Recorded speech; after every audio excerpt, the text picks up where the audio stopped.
Hello and welcome back to Bits and Bobs. Today's video is all about the 1911 sovereign from the London Mint, so a lovely English gold sovereign as we can see there. I'll first go through the design of the coin and then move on to the facts and figures. So here we have the reverse design that I'm sure you all know very well, as it is of course the iconic and classic portrait of St. George slaying the dragon by Benedetto Pesciucci.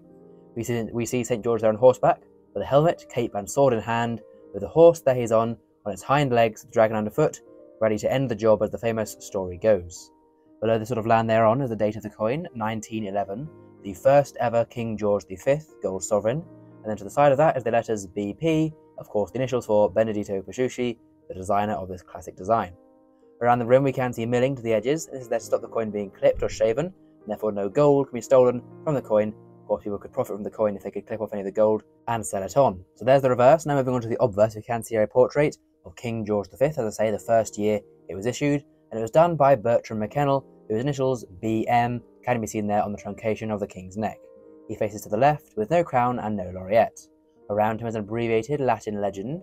It reads Georgivus V DG Brit Omn Rex FD Ind Imp, translating to English as George V, by the grace of God, King of Britain, Defender of the Faith, Emperor of India.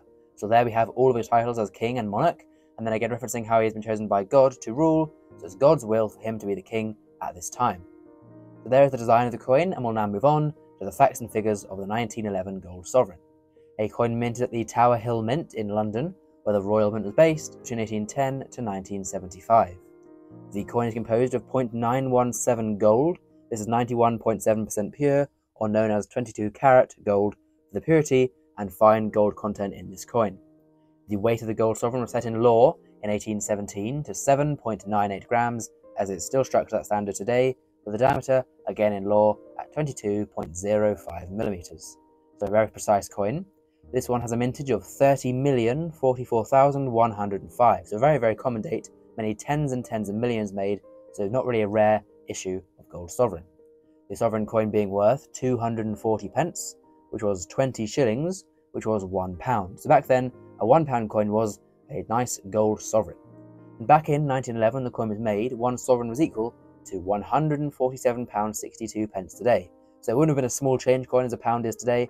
It would have been worth much more for higher value purchases. And the coin is still legal tender and can still be spent at £1.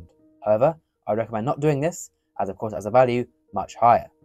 It will sell for around £390 in poor grade, mainly due to the gold content. Around fine, £400, again just for the gold really. A bit more premium for the higher grades, £465 in extremely fine, and a little over £500 in uncirculated. So a bit of a premium there, but overall a mainly bullion valued coin, a very common coin, mainly just the gold content giving it its value in the market. So there we go, a great coin. Please do comment down below if you have any gold sovereigns in your collection, we'd love to know. Please of course subscribe as well if you've enjoyed. Thank you for watching, and we'll see you again soon for some more coins in the future on Bits and Bobs. Bye for now.